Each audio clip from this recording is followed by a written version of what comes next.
de hoy nos vamos a concentrar con Adrián en la palabra como vida. Estamos en la página 45, que es del capítulo 1 de este Evangelio de San Juan, y es en el cuarto versículo, que es: en la palabra era la vida. Esto es lo que va a comentar Adrián, nada más: en la palabra era la vida. Y comienza diciendo algo muy claro. Dice: la vida que es en Dios no es la vida biológica que nosotros conocemos. O sea, esto es lo primero que nosotros debemos de tener muy claro. Cuando hablamos de la vida que es en Dios, de hecho, la vida que es Dios mismo, no es la vida tal y como nosotros la conocemos, o bien tal y como nosotros la definimos. Nosotros estamos viviendo, por así decirlo, una vida que no es idéntica a esta vida que es en Dios. ¿Por qué? Lo dice 2 renglones abajo. Porque la vida que es en Dios no es la vida que se defiende contra la muerte y vive porque lucha contra ella. En nosotros sí. En nosotros, la primera, vamos a decirlo así, gran diferencia es que para nosotros la vida significa una constante lucha con la muerte, ¿no? Una constante defensa contra la muerte, una especie de autopreservación. Y la otra razón es porque la vida, tal y como nosotros la experimentamos, tal como nosotros la vivimos, es una vida temporal. En cambio, la vida que es en Dios es, en este sentido, una vida eterna. Por eso va a insistir Adrián, 4 renglones abajo, que la vida que es en Dios es la vida eterna. Nosotros no la podemos comprender, porque ella es esencialmente lo que escapa a toda comprensión. O sea, aunque nosotros nos esforzáramos por tratar de comprender esta vida, nos resultaría prácticamente incomprensible. ¿Por qué? Porque es la vida eterna. Y nosotros, de hecho, no comprendemos en este sentido la eternidad. Por eso va a decir hacia el final, en el último renglón de este párrafo, que Él, Dios, permanece indecible. O sea, si nosotros quisiéramos decir algo acerca de esta vida que es en Dios, de esta vida eterna, simple y sencillamente no podríamos. Podríamos dar acercamientos, hacer alguna aproximación, pero en realidad no podríamos expresar claramente esta vida. ¿Por qué? Porque nosotros no compartimos la misma vida. Para empezar, nunca hemos sido en la eternidad, sino que somos en este caso también justo a través de la temporalidad. Por eso dice al iniciar el otro párrafo: la vida del mundo, que es en la que nosotros estamos, solo es representable como movimiento, como devenir y tendencia hacia el ser. La vida eterna, por ser plenitud de vida, es quietud perfecta, fuerza soberana, sí absoluto al ser y al devenir. O sea, la diferencia es que mientras que la vida que es en Dios es eterna y es quietud, para nosotros la vida es inquietud, es dinámica, es movimiento, ¿no? Es, como lo menciona también aquí, desplazamiento. Es en este sentido un devenir. Dice al iniciar la 46, cuando Dios exige ser, nosotros concebimos devenir. ¿Qué es el devenir? El devenir es un constante cambio, algo que nunca alcanza una permanencia definitiva. Y por eso nosotros estamos siempre en un continuo devenir. Ejemplo, pasamos de ser bebés a ser niños, niños adolescentes, adolescentes jóvenes, jóvenes maduros, maduros ancianos, etcétera, ancianos decrépitos. En serio, o sea, estamos siempre en un devenir. Mientras que Dios siempre es, nosotros estamos siendo, ¿no? Nosotros estamos siempre en un continuo devenir. Dice, cuando espera de nosotros que pronunciemos su sí eterno, entonces nosotros decimos sí, en el mejor de los casos, a nuestro devenir, a la inquietud de nuestro corazón. O sea, mientras que en Dios su sí es un sí definitivo, para nosotros es un sí que conlleva una determinada inquietud. ¿Por qué? Porque siempre nos tenemos que estar esforzando por llevarlo a cabo. Siempre tenemos, ¿no?, que estar como en una lucha continua para poder realizarlo. Y uno lo vive en su vida cristiana. Cuando uno ya está en la misión, uno también experimenta sus propias debilidades, incluso sus fallos, sus equivocaciones, sus pecados. Y no obstante, permanecemos en este sí, pero no plenamente. Hay, por así decirlo, caídas. A veces hay recaídas. Mientras que en Dios es definitivo, nosotros somos más bien progresivos, ¿no? Dios es plenitud, nosotros somos devenir, somos en este sentido progreso. Por eso dice, para nosotros la plenitud del placer está en movernos. ¿Qué es esto? Que nosotros tal parece que encontramos gusto solo en el movimiento. O sea, solo cambiando, solo a través de estar en este movimiento continuo. Y este movimiento es tanto interior como exterior. Quiero poner nada más un breve ejemplo de ambas dimensiones. Movimiento interior. El Señor nos pide algo y nosotros decimos sí, pero el movimiento viene ¿y cómo? ¿Y si pasa esto? ¿Y si me matan? ¿Y si pierdo? ¿Y si no sé qué? O sea, nos estamos moviendo. No podemos permanecer quietos. Por eso, la vida en Dios es quietud. La vida humana es inquietud. E incluso nosotros también tal parece que solo experimentamos gozo a través del movimiento exterior. ¿Cómo? Caminando, moviéndose. ¿Alguna vez han visto lo difícil que es para un hombre permanecer totalmente quieto? Sin moverse, sin hablar, ni siquiera sin dejar que los pensamientos se estén moviendo de un lado a otro. Es muy difícil. ¿Por qué? Porque nosotros no compartimos esta quietud absoluta. Nuestra vida en ese sentido es inquieta. ¿Quién lo había percibido muy bien? Agustín. Cuando dijo, Señor, nuestro corazón está inquieto, a esto se refería. Y no va a descansar hasta que repose en ti.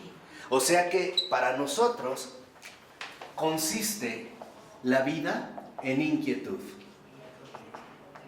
O sea, la vida que nosotros llamamos, lo que nosotros llamamos vida es inquietud. O sea, un cambio continuo.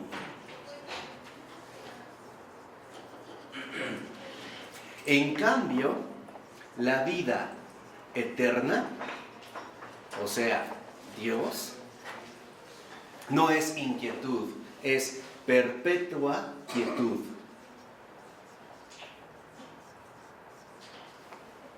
O sea, plenitud.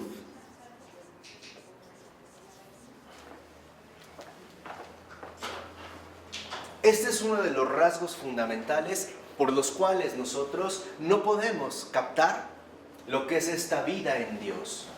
¿Por qué? Porque no somos Dios, somos criaturas. Y la vida de la criatura es una vida dinámica. ¿Qué quiere decir? Que la vida de la criatura está llamada a realizarse con tiempo.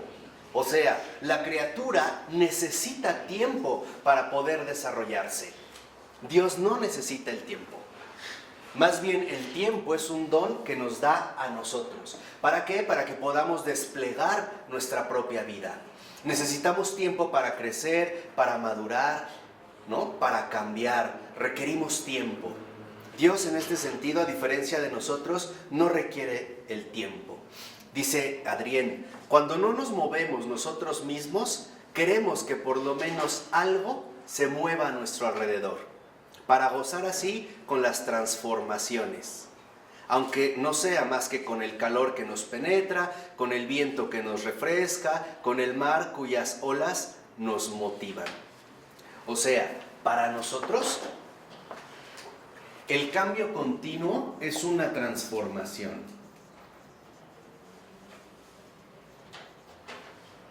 En cambio, la plenitud de Dios es siempre permanencia.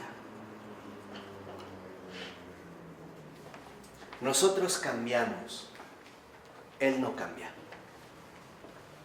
Yo puedo fallar, Él no falla. Y no falla desde la eternidad, nosotros sí. Y aquí es donde entendemos algo esencial de la vida humana.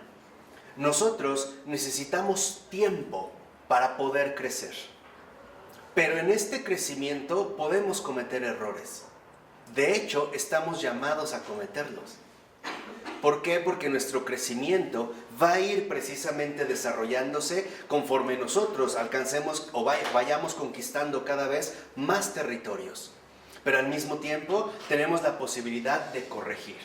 Y por eso también tenemos tiempo. O sea, nos podemos equivocar porque nuestro desarrollo temporal es un riesgo. Pero eso no anula nuestra posibilidad también temporal de enmendarnos. Así como me equivoqué en el camino, puedo corregir en el camino. Nosotros, por así decirlo, vivimos en una especie de ensayo y error. Pasa como hasta en la cocina, ¿no? Te propones cocinar algo y a lo mejor la primera vez no te quedó bien. Bueno, vas a invertir más tiempo hasta que salga bien. En cambio, en Dios esto no ocurre. Por eso dice a continuación, de esos cambios en nosotros y en torno a nosotros esperamos progresos, pues la esencia de la vida nos la representamos como un desarrollo progresivo. O sea, para nosotros la transformación es fuente de progreso. Piensen, por ejemplo, en el enorme progreso que podemos ver del paso de un huevo a un pollo. Por poner nada más un ejemplo muy básico, ¿no? Vemos un esfuerzo ahí. Y para que se pueda cumplir este progreso, necesitamos nosotros un proceso de transformación. O sea, necesitamos un cambio continuo. Para que una flor crezca, requiere cambiar. Y esa es la inquietud de lo creado. O sea, lo creado, todo lo creado, está llamado a desarrollarse. Está llamado a ir creciendo. Y para eso requiere precisamente tiempo. También vimos que Dios todo se vuelve nuevo, siempre hay sorpresas con Dios, ¿no? Entonces esa permanencia no es fija. No, sí. Ahorita vamos a ver de lo que dices. Aquí viene. Pero Él en sí mismo no cambia. O sea, Él permanece siempre Él mismo. ¿Qué es lo que cambia? No necesita renovar. Lo que cambia son los principios que ha dado a cada cosa creada. Eso sí es lo que cambia. O sea, toda cosa creada por Él necesita transformarse, necesita crecer, necesita alcanzar este desarrollo óptimo al que está llamado. Y esta es la segunda característica. Para que nosotros realmente formemos parte de esta fuente de progreso, requerimos esfuerzo. Dios no requiere esfuerzos. Por eso dice 2 renglones abajo, concebimos la vida como un esfuerzo y como tendencia constantes. La vida eterna no conoce la pobreza, que es el fundamento de ese esfuerzo. O sea, ¿por qué nosotros necesitamos crecer? Porque este esfuerzo también esconde una pobreza interna. No somos perfectos. Somos perfectibles, o sea, podemos perfeccionarnos. Pero el hecho de que las cosas cambien, este esfuerzo también oculta una profunda pobreza. La pobreza fundamental de haber sido creados. Nadie se ha creado a sí mismo. Y eso es lo que oculta este esfuerzo. O sea, tenemos que movernos y adquirir aquello que carecemos. Y esto de lo que carecemos precisamente se va a obtener a través de nuestro esfuerzo. Pero este esfuerzo esconde también una profunda pobreza. Por eso dice 4 renglones abajo, lo que nosotros perseguimos no es jamás un estado, sino siempre un movimiento que se esfuerza en pos de algo mejor. O sea, nosotros vemos este esfuerzo y esta pobreza porque esta pobreza apunta a algo mejor. Nos movemos para adquirir algo mejor. Por ejemplo, con el paso de los años, nosotros obtenemos algo mejor. Experiencia, por ejemplo. Y esto ha requerido un esfuerzo. El esfuerzo de vivir.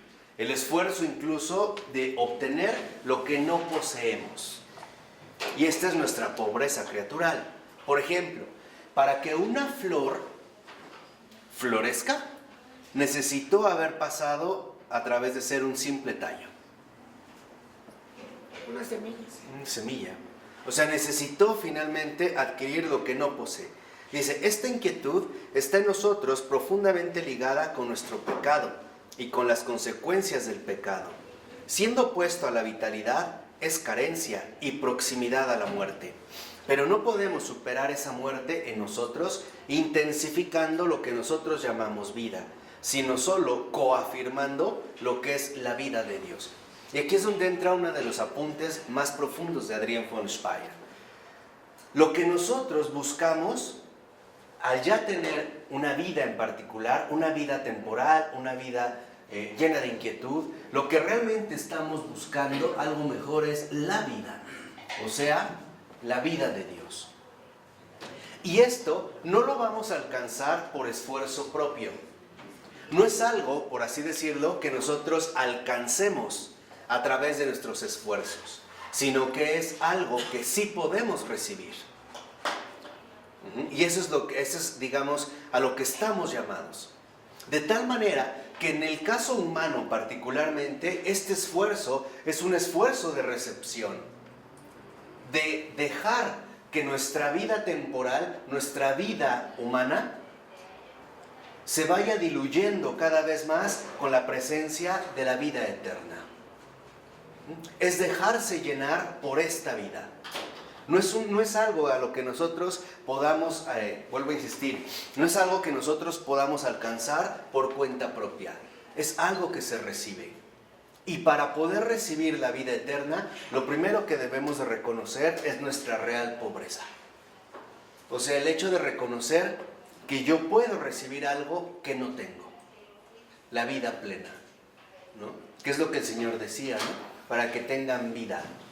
Pero ¿cómo se da cuenta que estamos buscando la vida de Dios? ¿Cómo se da cuenta?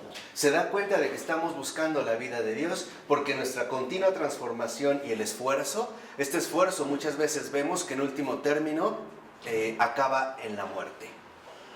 Vemos la inutilidad muchas veces de los esfuerzos y que de alguna u otra manera la muerte nos está acechando en todo momento, a cada instante.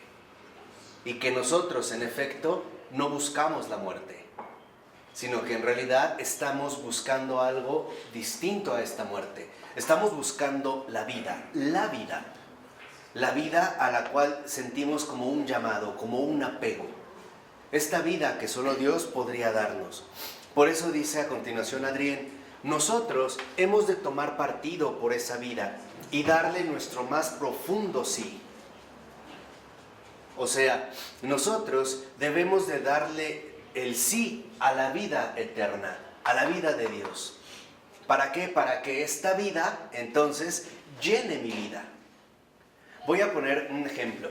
Es como si en un vaso yo tuviera la mitad de vino y la vida eterna, que es inagotable, fuera agua pura. Mientras más yo le diga sí, más agua va a ir entrando al vaso. De tal manera que llegará un momento en el que mientras más agua llegue, más se llenará el vaso. Y si cae más agua, ¿qué pasa? Se sale el vino, empieza a salirse hasta que quede pura ¿qué? Pura agua. O sea, la vida consiste en aceptar una vida más grande que la que tenemos. Eso es vivir. Vivir es reconocer que estoy llamado a aceptar, a recibir una vida más grande que la vida volátil, que la vida efímera, que la vida mortal, que de hecho ya poseo. De tal manera que entonces ahora podemos entender que la vida eterna es un regalo, no un trofeo. Es un regalo que se nos da. Si lo ven, encontramos algo fundamental aquí. Este esfuerzo de pobreza por algo mejor también involucra una profunda humildad. La humildad de reconocer que mi vida está viva, pero no es la vida que realmente mi corazón anhela. Y es así como la vida eterna aparece como un regalo. Como un regalo que en efecto va a llenar las más profundas aspiraciones de mi corazón. Porque lo único que yo busco es esta perpetua quietud y permanencia que solo la vida de Dios me puede otorgar. Y nosotros lo vemos incluso desde el propio desarrollo de la vida cristiana. Es muy curioso cómo cuando uno realmente se toma en serio a Cristo, lo primero que empieza a desaparecer son las inquietudes. Las preocupaciones ya no dominan. Ya no. Ya este mar tempestuoso que al primer movimiento chocaba sus olas, ¿no? Las olas de las problemáticas cotidianas, y me revolcaba y me hacía chillar y desesperarme y enojarme y alterarme, ya no. Cada vez voy encontrando esta permanencia. Me siguen golpeando las olas, pero ya no me tiran. Me mueven, pero ya no me derriban. De hecho, y es algo muy hermoso, ¿ustedes han visto un peñasco? Unas piedras que son frecuentemente golpeadas por el mar. A ver si son observadores. ¿Qué característica tiene esta piedra? Son lisas. ¿Por qué son lisas? Porque el mar Las está ¿qué? Puliendo. Eso es lo que hace el Señor con el cristiano en el mundo. Lo pule. Deja que lleguen olas para que le peguen. Pero no solo le van a pegar, lo van a pulir. Lo van a ir puliendo. De tal manera que llega un momento en que por muy difíciles que sean las adversidades, ya no hay movimientos, ni exteriores ni interiores. Ya no hay temores. Pero se sigue puliendo. Claro, claro. Ya no hay angustias. Este es el gran artista. O sea, lo que quiero que vean es que para nosotros, y aquí es donde lo vemos, este esfuerzo que realizamos también es una continua fuente de angustia y también de temor. ¿Cuántas veces nos angustiamos porque nos damos cuenta de que ya no estamos tan jóvenes? O que ya no tenemos el vigor de antes. O simplemente empiezo a recibir los achaques de las enfermedades, ¿no? El cansancio. ¿Cuántas veces nos preguntamos, híjole, tengo una enfermedad, ¿qué va a pasar? ¿Y si me muero? ¿O si se muere tal? ¿O de qué ha servido lo que he hecho? No. O sea, lo que realmente el Señor va creando es una roca firme. Lo mismo que le dijo a Pedro. Sobre esta roca edificaré mi iglesia. Y las fuerzas del infierno no prevalecerán sobre ella. ¿Qué quiere decir? Que las fuerzas del infierno la van a atacar, sí, pero no la van a derribar. La van al contrario, la van a pulir, la van a santificar, la van a engrandecer. Por eso es lo que les decía, es esta roca. Por eso también en los Salmos se habla de Dios como mi roca. Tú eres mi roca. O sea, aquello en lo cual yo puedo abandonarme sin sentirme, en este sentido, movido. Me das una completa seguridad. Y eso es lo que nos aporta esta permanencia, seguridad. ¿Qué es lo que hace esta seguridad? Expulsa toda angustia y expulsa todo temor. Y entonces esta permanencia nos aporta gozo. El verdadero gozo no es la euforia de ay, estoy muy alegre y feliz. No, el verdadero gozo es esta paz profunda que el alma experimenta. Acuérdense de ese hermoso salmo. Aunque estalle una guerra contra mí, mi corazón se mantiene firme. No temo. Me sostienen. O sea, es esta permanencia. El gozo no es euforia. No es euforia. Es esta paz profunda que inunda el alma. Que pase lo que pase, yo estoy tranquilo. Me conservo en paz. Y ese es el mayor gozo, ¿eh? Porque en realidad lo único que nos causa este gozo auténtico es la paz. El Señor decía, ¿no? Cuando alguien encuentra en el campo una perla enorme, va y vende todo lo que tiene, ¿no? Un montón de perlitas. Y conserva este único tesoro. Entonces, lo que nuestro corazón anhela es un tesoro. Pero es un tesoro que solo Dios puede ofrecernos. No es cualquier cosa. Por eso una vez yo les dije, Dios no ha hecho a sus criaturas, a su criatura mediocre, ¿eh? La ha hecho para Él. Vean las aspiraciones que ha colocado en su corazón. No le ha hecho para que le satisfaga un orgasmo, una borrachera o algo así. No, lo ha hecho para que realmente Él colme infinitamente este deseo infinito, este deseo insaciable que ha colocado precisamente en lo más profundo del corazón de su criatura. Entonces, cuando esto se empieza a ordenar, podemos entender lo siguiente. Exactamente. En la 47, a partir del tercer renglón. Esta respuesta de recibir su vida, este sí, solo la podemos dar si hemos comprendido, si de alguna manera hemos comenzado a comprender que Él es la vida. si hemos comenzado a entrever lejanamente que sin ella estamos muertos, que sin ella llevamos una vida muerta, si bien esa muerte, en la que siempre persistimos, quisiera presentársenos como vida. O sea, cuando yo me doy cuenta que en realidad esta muerte no es parte, por así decirlo, de mi profunda realidad. ¿Por qué? Porque fui hecho por la vida y por lo tanto fui hecho para la vida, a pesar de la muerte. O sea, no conformarme, por así decirlo, con un fin meramente temporal. Con decir, claro, es que pues, yo broté de la tierra y a la tierra vengo, ¿no? Todo lo que nace tiene que morir. O sea, como si fuese un proceso meramente mecánico. Por eso dice a continuación, 3 renglones abajo, cuanto más profunda es la carencia que experimentamos, cuanto más vacíos nos sentimos, tanto más receptivos nos hacemos para la capacidad donante de su vida eterna. Es curioso cómo, por ejemplo, cuando más sentimos vivamente la carencia, más percibimos la necesidad de recibir esta vida que Dios nos da. Por ejemplo, en la enfermedad. Por ejemplo, en el abandono.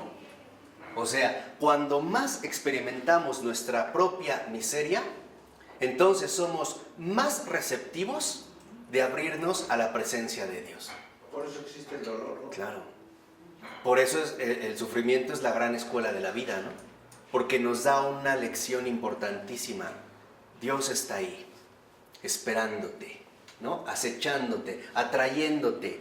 Si no vas a Él por las buenas, de todas maneras lo vas a hacer por las malas. Si no vas con Él en salud, lo vas a hacer en enfermedad, ¿eh? Si no vas a Él en juventud, lo vas a hacer en vejez. Pero siempre si quieres. Pero me refiero a estas como dinámicas que Él ejerce, ¿no? Te vas a echar. O puedes ir a Él en abundancia, o te vas a arrastrar a Él en la carencia. O sea, pero finalmente este es como el recorrido. Por eso dice, si nosotros además pensamos en la vida eterna, ella se nos presenta como un mundo lejano, cerrado en sí, una bola redonda de la que no tenemos parte alguna, al menos por ahora. O sea, podemos suponer que la vida eterna de Dios no tiene nada que ver con mi vida humanamente mortal que tengo, como si fuera una cosa totalmente ajena. Y dice, pero cuanto más abiertos estamos en nuestra pobreza, tanto más abierta nos parece también la vida eterna. Ella se transforma en una fuerza infinita que nos viene al encuentro, nos inunda y nos domina de tal manera que significa la muerte segura de nuestra vida muerta y tibia. Aquí es donde encontramos un profundo misterio. ¿Por qué Dios nos aportó una vida mortal? Bueno, por un pecado. No, Él no nos hizo con pecado, ¿eh? No, bueno, Él no nos hizo con Para pecado, salir pero de la fueron las muerte. consecuencias del pecado. Para que renunciemos a esta A la vida. muerte. ya. Renunciamos a la muerte. No, que renunciemos a esta vida que muere. Ah, sí. Ya. Y aceptemos la vida que no muere. Y este es el profundo misterio de la humildad, en el caso de la vida. Dios nos hizo imperfectos para que aceptemos que Él nos haga perfectos. Y esta es la humildad. Dios nos hizo en el tiempo para que nosotros aceptemos la eternidad. O sea, Dios nos hizo mortales para que renunciemos a nuestra propia mortalidad. O sea, para que no nos quedemos cerrados en nosotros mismos. Para que recibamos algo todavía más grande. Que Él nos va a dar. Claro, y que solo Él nos puede dar. Por eso el Señor es como si nos hubiera creado mortales y nos dijera, esta es la vida que te doy, pero no es la única que te tengo preparada. Por ahí vas a empezar. Ahí van a ser tus primeros pasos. De tal manera que el buen Dios nos creó en la vida temporal para que camináramos hacia la vida eterna. O dicho en otras palabras, nos dio tiempo para prepararnos para la eternidad. Por eso nos hizo en este sentido de forma temporal. Dice a continuación, mientras un hombre reflexiona sobre las palabras, en ella era la vida, se imagina de un modo bien teorético que sabe algo de la vida. O sea, como si dijéramos, sí, en Dios era la vida. Claro, una vida que no cambia y ya. Pero en realidad lo estamos haciendo de modo bien teórico. O sea, no tenemos una concepción clara. Dice a continuación, 3 renglones abajo. Pero cuanto más reflexiona sobre ello, cuanto más intenta aferrarlo en un concepto, tanto más carente de vida y más árido se hace lo que él creía poseer. Dice, es semejante a alguien que lleva explosivos consigo. Él puede calcular y enseñarles a otros sus efectos. Pero si alguna vez ellos, los explosivos, explotan, si él hace la prueba para ejemplificar, si la realidad de la vida eterna se le acerca, entonces explotan por el aire todos sus cálculos y él mismo. Si Dios realmente le muestra lo que es la vida, si le revela una punta de esa gloria, entonces es fulminado y arrojado al suelo por esa fuerza suprema que todo lo domina. O sea, nosotros en realidad todavía no estamos en condiciones de soportar esta vida. Es demasiado para nosotros. Por eso tenemos tiempo para prepararnos. Si Dios nos mostrara de inmediato esta vida, caeríamos como fulminados. Sería demasiado. En cambio, nosotros a través de este esfuerzo, un esfuerzo profundo de pobreza, es para prepararnos a esto inconcebible. Dice en los 4 últimos renglones de este párrafo, seguir la vida de Dios solo puede significar dejarse inundar por esa vida, y visión de la vida de Dios puede solo significar, por pudor, bajar la vista frente a una tal desmesura de vida. O sea, la vida de Dios es desmedida, está más allá de nuestras propias medidas. Nosotros ni siquiera la podríamos calcular. La sobreabundancia. Es un exceso. Sí, bueno, empiezas a vivir aquí. Claro. Empiezas a prepararte. De tal manera que entonces, fíjense qué curioso, nosotros no nos estamos preparando para la muerte. Nos estamos preparando para la vida eterna. Sabemos que atravesaremos la muerte, pero ese no es nuestro propósito. Nuestro propósito en este sentido es la vida eterna. Por eso dice algo muy bonito al iniciar el otro párrafo. Dice, la vida de Dios es única. Por eso, toda vida por Él creada es también única a su modo. Aquí está un poco lo que preguntó Ronnie hace un momento. Dios es único y todo lo que por Él ha sido creado es único en su modo de vida. Cada cosa creada por Él es única. ¿Por qué?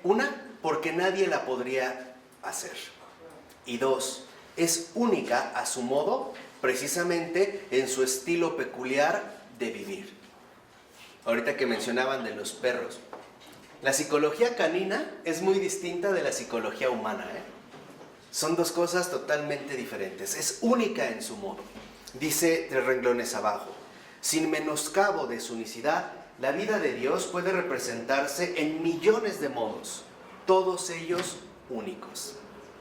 Esta vida que Dios es, se manifiesta en millones de modos, en modos únicos, en millones de las cosas creadas. Dice abajito, Dios es siempre el mismo y sin embargo nunca el mismo. Es de tal modo único que cada vez que se revela, Él siempre es el único por excelencia. Él es lo opuesto de aquello a lo que se puede llegar a acostumbrar.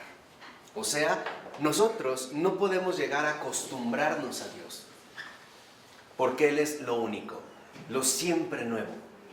Por eso en el cielo Dios no aburre. No podríamos llegar a acostumbrarnos a Él, como nos podemos acostumbrar a ver el árbol de mi jardín, como incluso me puedo llegar a acostumbrar a ver a mi esposa o a mi esposo, como incluso me puedo acostumbrar a ver mis zapatos o mi mesa y decir, no, ya me aburrió, ahora quiero cambiar de mesa o quiero cambiar de sala. No, con Dios siempre en este sentido es lo desacostumbrado. Y para nosotros, dicho sea de paso, lo más desacostumbrado es vivir en paz. Es lo más, de hecho no sabemos cómo vivir en paz. Y cuando vivimos esta paz, nos movemos. Un ejemplo muy sencillo. ¿Cuántas veces tenemos la posibilidad de estar tranquilamente acostados en la cama? Y es cuando más nos paramos. De hecho, fíjense, quien lo notó muy bien fue Chesterton. Chesterton decía que el único momento para disfrutar realmente la cama es cuando uno estaba sano. Y que era el momento en el que menos lo hacemos. Que el peor momento para estar en cama es cuando estamos enfermos. Y es entonces cuando estamos obligados a permanecer. Y por eso un enfermo que está mucho tiempo en cama o en cama, de inmediato se quiere ¿qué? Parar. Llegas a tu casa, se te brinda esta posibilidad de estar en paz y estás acostado. Ah, no, ya te paraste a agarrar esto, ya te moviste a esto, ya fuiste a aquello. No te puedes estar quieto. No puedes alcanzar literalmente esta quietud. Y esto es lo primero, digamos, que en efecto vamos viendo nosotros. Esta quietud profunda que se nos va transmitiendo. Hasta que venga el deseo de no cambiar. Hasta que venga el deseo de permanecer de una vez y para siempre ahí con Él. Por eso dice a continuación, en 5 renglones antes de que acabe el párrafo. Él, Dios, es lo que es, su ser y su esencia. Nosotros, por el contrario, no llevamos jamás a cumplimiento nuestra existencia y nuestra esencia. Nosotros estamos literalmente como divididos, ¿no? Siempre tenemos la conciencia de que podríamos ser mejores, de que puedo mejorar. Tengo mi existencia, pero como que no alcanzo mi esencia, ¿no? Siempre tengo la seguridad de que podría ser mejor, de que podría hacer algo más, de que todavía falta algo. En Dios no. Y eso también es nuestro estado incompleto, que tiene que ver con esta pobreza. Por eso dice en la 49, más o menos unos 10, 15 renglones abajo.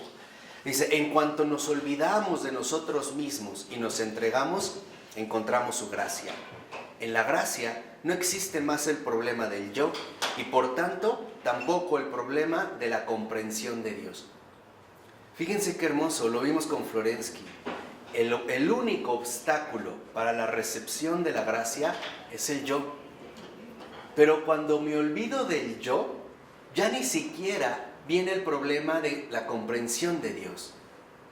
Ya no lo comprendo, lo amo, ya. Ya no tengo el problema de comprender, ya no.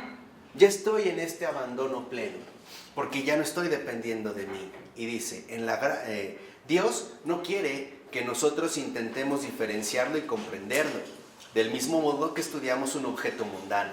Él nos muestra de sí solo lo que nos llena, nos une, nos clarifica y purifica, o sea, su gracia. Y mientras el hombre es feliz con lo que Dios le regala de su propia vida, él vive en y de Dios, y todo es como debe ser. ¿Qué quiere decir?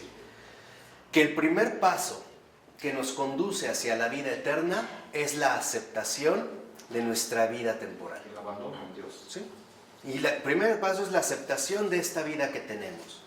Y el segundo paso, ahora sí, el abandono y la recepción de esta vida que Él posee.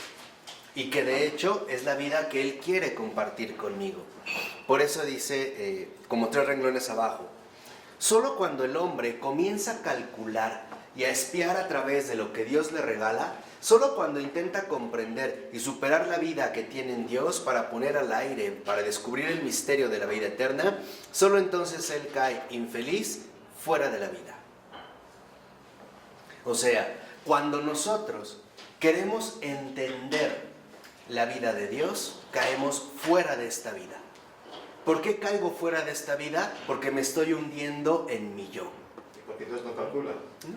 No es algo que yo pueda calcular otra vez, que pueda reducir a mis propias medidas. Dice abajito, en un renglón, si hubiese permanecido en la gracia, en ella hubiera tenido la vida eterna, de un modo tan profuso que hubiese podido nadar y sumergirse en la eternidad misma.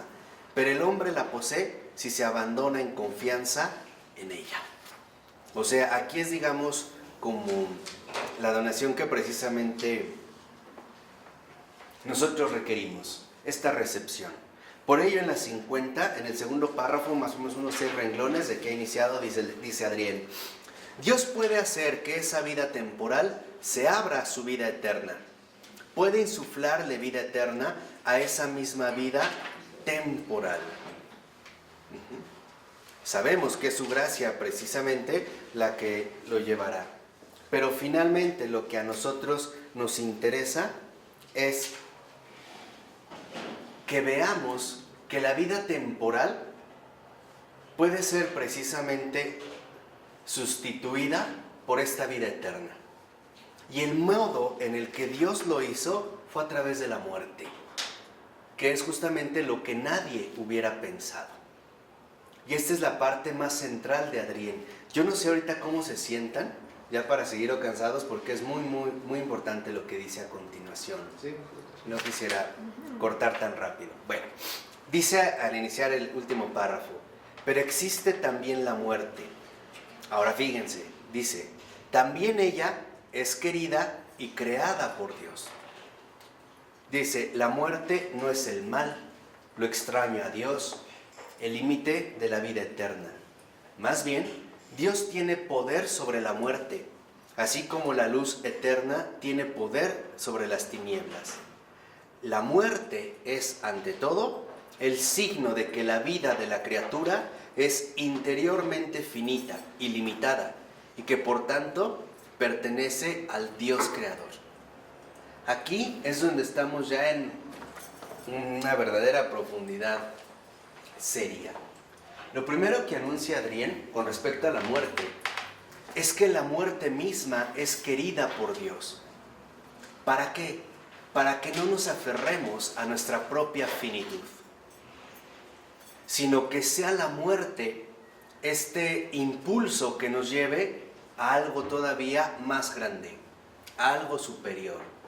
En este sentido, la muerte no es un límite para la vida eterna, es aquello que a nosotros nos permitiría pasar a algo mayor.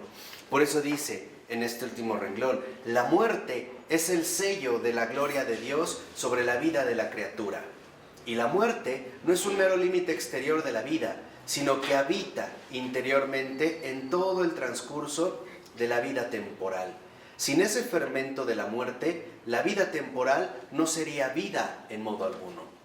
¿Qué quiere decir? Que para que nosotros pudiéramos desarrollar nuestra vida humana y pudiéramos llevar a cabo este proceso de transformación a través de esta fuente de progreso, también necesitamos ¿la qué? La muerte. Si no, no seríamos temporales. Necesitamos ser y dejar de ser. ¿Para qué? Para dar paso a algo mayor, a un crecimiento, a un desarrollo. De tal manera que entonces la muerte dirigida hacia la criatura u ordenada a la criatura es finalmente para que pueda crecer cada vez más, para que no quedara estancada en un mero ámbito, sino que pudiera en este sentido avanzar, pudiera, vamos a decirlo así, crecer. De tal manera que, como dice Adrián, la muerte es la corona de gloria de la criatura. ¿Por qué? Porque la muerte no es un final trágico, sino que es este acceso continuo a un crecimiento. Entonces la muerte no es mala. En este sentido, que es en lo que insiste Adrián, la muerte en este sentido no es mala. La muerte es parte de nuestro tránsito, es parte de nuestra dinámica. De hecho, si no hubiera muerte, quedaríamos paralizados. ¿Cómo? ¿Sí? Ya no podríamos crecer, ni avanzar, ni seguir vivos. ¿Por qué? Porque iría contra nuestra propia dinámica temporal. Estamos hablando de que la muerte es, por así decirlo, un ingrediente también de nuestra propia existencia temporal. Si estamos con Dios. Claro. Y de hecho, la muerte forma también una alianza indisoluble con toda criatura. ¿Por qué? Porque todo lo creado es finito. Y para que pueda seguir siendo finito, necesita este límite que se llama muerte. La muerte como el final de la vida. No, eso es lo que dijo Adrián, no es el final de la vida. La muerte como la dinámica propia de la vida criatural. ¿Por qué? Porque si la criatura finita no tuviera un límite continuo de muerte, sería infinita. y entonces permanecería en la misma infinitud o vida que solo le corresponde ¿a quién? A Dios. O sea, en la dinámica profunda de todo lo creado tiene un límite. En su dinámica existencial, la vida y la muerte entrelazan un mismo recorrido. O sea, en todo lo finito, en todo lo creado, la vida y la muerte no compiten, se complementan. Si no, lo creado sería infinito. No tendría una misma subsistencia, o sea, no podría permanecer como lo que es algo creado. Cuando habla de muerte, para nosotros la muerte es necesaria para nuestra peculiar permanencia. ¿Por qué? Porque nosotros participamos de la definitud. Dicho de otra manera, todo lo creado, al haber sido creado, tiene en su propia dinámica de existencia a la muerte como compañera de su propia dinámica. O sea, el hecho de que lo finito, precisamente en su desarrollo y en su crecimiento, pueda seguir avanzando, pueda seguir en este caso creciendo. No es la muerte como el final de la vida o la anulación de la vida biológica. No, o sea, es parte desde el fondo. Por eso les decía que valía la pena verlo con mucho cuidado, para que vean cómo en efecto esto se puede ver desde el hecho de que lo creado, al haber sido creado, tiene un principio. Y al haber tenido un principio, tiene un fin. Pero este fin de todo lo creado no es un fin que se va a alargar como una línea de tiempo. Es un fin que le va a permitir precisamente subsistir en un cambio continuo. Si no tuviera esto, ni siquiera podría existir. ¿Los ángeles son temporales? No es que sean temporales, pero también ellos siguen perseverando en su existencia a partir de esta dinámica. El organismo muestra su vitalidad en que sus células mueren continuamente y son reemplazadas por otras. Y sucede que las células que mueren eran las más jóvenes, las más vitales, mientras que las nuevas que se forman, de acuerdo con la vitalidad, son más viejas. El organismo entonces muere continuamente para permanecer en la vida. O sea, en la criatura, en lo creado en su finitud, Dios le da la muerte como un escalón entre vida y muerte para que pueda seguirse manteniendo. Lo que quiero que entiendan es que la muerte en este sentido, esta muerte que es parte de nuestra propia estructura creada, es justo lo que forma parte de nuestro proceso de vida. Nosotros, para seguir prevaleciendo, tenemos que vivir en un devenir. Somos y dejamos de ser. ¿Para qué? Para que podamos volver a ¿qué? A ser. O sea, este proceso de vida en nosotros, la muerte aparece como una confirmación, no como una negación. No es una negación, es nuestra propia confirmación. ¿Por qué? Porque esta muerte, este límite, es lo que nos confirma que somos criaturas, no Dios.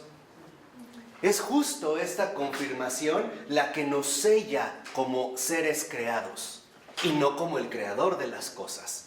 Esta es, digamos, la diferencia más radical entre el creador y la criatura. La criatura para confirmarse a sí misma, tiene que atravesar la muerte. Otra vez, no como aniquilación, sino como confirmación. Dios no necesita eso. Dios no la necesita, Dios no, en este sentido, Él no. Por eso dice, el organismo entonces muere continuamente para permanecer en vida y a la vez va camino a su muerte en ese proceso de vida. Se entrelazan, ¿no? Son, digamos, los dos pies con los que existimos, con los que marchamos en la existencia. Para nosotros, por ejemplo, ¿no? Para mover un músculo, tenemos que morir al movimiento anterior. ¿Cómo puedo dar un paso adelante renunciando a la postura de mi pie actual? O sea, muriendo a esta permanencia. Tengo que renunciar a esta posición para adquirir una nueva ¿qué? Postura. Y esto es justamente lo que me va a hacer a mí avanzar. Por ello, lo dice muy bien Adrián, como 6 renglones abajo. Dice, en esto, la criatura muestra sus límites y Dios le muestra su señorío sobre su vida. O sea, ¿qué quiere decir? Él sí es la vida. Nosotros solo estamos vivos. Nada más. ¿Sí notan esta diferencia? Él es la vida. Nosotros solo estamos vivos. Dice al iniciar, pero en otro sentido, ambas, vida y muerte, son una imagen de Dios. Y aquí es donde Adrián profundiza más. Dice 2 renglones abajo. Si por muerte se entiende la donación de la vida, entonces esa donación tiene su arquetipo en Dios, como donación y emanación de la vida entre Padre e Hijo en el Espíritu. Pues el Padre da absolutamente toda su vida al Hijo. El Hijo se la restituye al Padre y el Espíritu mismo es vida derramada, donada. Esta es, digamos, justamente la diferencia entre nosotros y Él. Pero la muerte, entonces, para nosotros no es aniquilación. La muerte original es donación. No aferrarse así, donarse completamente al otro. Así como el Padre se dona totalmente ¿a quién? Al Hijo. Y el Hijo se entrega totalmente ¿a quién? Al Padre. No están cerrados. Por eso dice algo muy fuerte Adrián al iniciar lo siguiente. Dice, a esa muerte viva se contrapone drásticamente la muerte del pecado. Aquí sí. Ahora sí. Esta no es la muerte del pecado. Esta es la dinámica de la donación. La muerte realmente es el pecado. O sea, esta es lo que dice aquí Adrián, ¿no? Esta es una muerte viva. O sea, la donación, la entrega, el sacrificio para el otro, el dejar de ser por otro.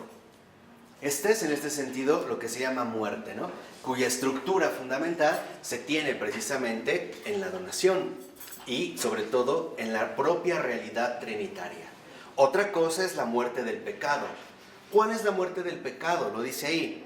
Es en la que el hombre se cierra a la donación para la cual fue creado, para engolfarse por completo en los límites propios de su vida temporal.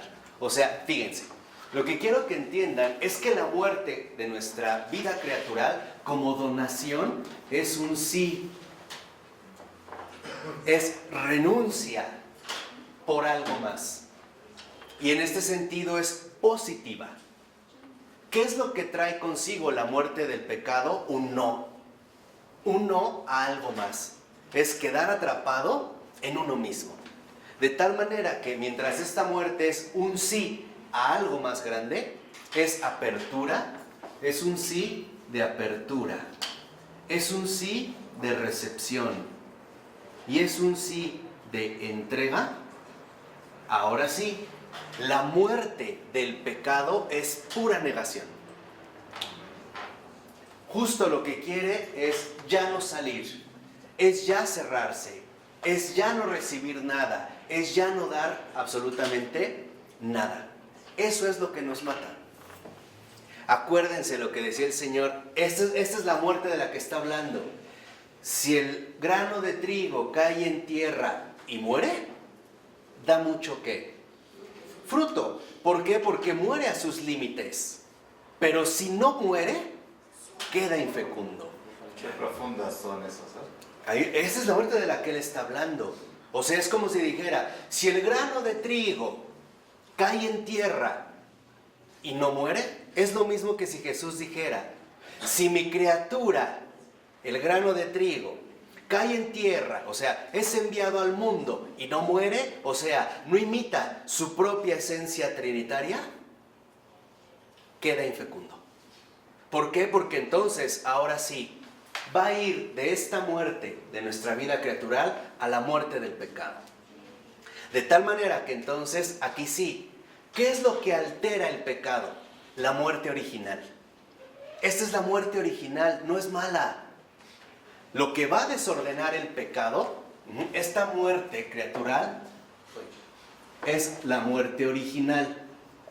Es más, la muerte divina, la muerte trinitaria, la donación, la dinámica de la entrega, la excelencia del amor, que no guarda nada para sí, que todo lo da. y que es fecunda, y no solo fecunda, es 3 veces fecunda. ¿Qué es lo que va a hacer el pecado? El pecado no crea nada. Ya lo habíamos visto también con Florensky. ¿Qué es lo que trae el pecado? Desordena todo. Ahora, la muerte original se va a convertir en una muerte no original. Ahora, la muerte del pecado es negación. O sea, ya no es aceptación de esto más grande. Ahora, ¿qué significa la muerte del pecado? La negación de esta vida eterna. Ahora, el pecado se va a enroscar sobre sí mismo. ¿Ahora sí comprenden la diferencia? Está bonito.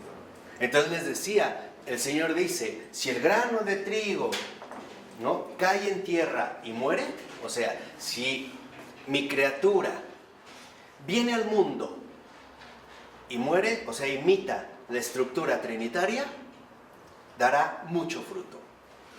¿Por qué va a dar muchísimo fruto? Porque es asimilarse en esta muerte original a la propia dinámica de Dios. El amor es entrega total. Y en este sentido es renuncia total.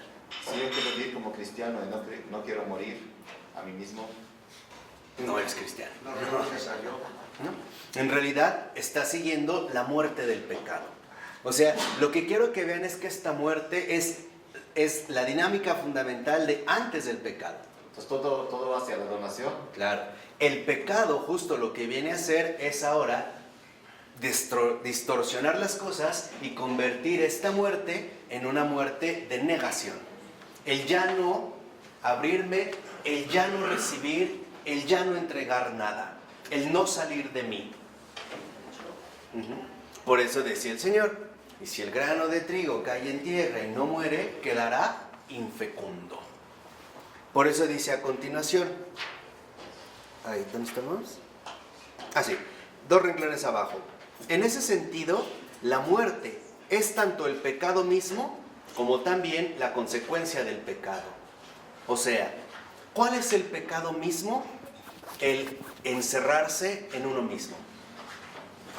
Ese es el pecado, como la consecuencia del pecado. O sea, ya no estar dispuesto a darse a alguien más, sino que ahora a partir del pecado, en lugar de darnos a los demás, ahora nos esforzamos por preservarnos a nosotros mismos, ¿no? Ya no como, por ejemplo, para estar en buenas condiciones y ayudar a los demás. Como porque me gusta esa comida, como porque tengo hambre, como porque se me da la gana. O sea, ¿qué es lo que hace el pecado? Que viene a poner en el centro al yo. Y ahí es cuando entra este desorden. Por eso dice, para un tal hombre, o sea, el que ya está encerrado en este pecado, que en realidad está muerto, la vida eterna de Dios actúa mortalmente. Es asimilar el término. Lo mata. Sí. Para el que está en pecado, esta vida de Dios lo hiere mortalmente, porque va en contra de la vida. O sea, No recibir la comunión en pecado. el pecador, en este sentido, ya va en contra de esta vida. Y es esta vida la que lo hiere de muerte. Lo voy a tratar de poner en palabras más sencillas. Con el pecado, el hombre le dijo no a Dios. Y Dios le dijo no al no del hombre. Y ese no de Dios lo hirió de muerte. Aquí es cuando empezamos a ver precisamente... Esta muerte es la definitiva. Exactamente. Ahí es cuando nosotros vamos a ver la definitiva. Yo quisiera... Infierno. Dejar para la siguiente, para irlo viendo con calma lo que sigue, porque va a hablar de cómo esto lo realiza el Señor a través de la muerte de Cristo. A través de la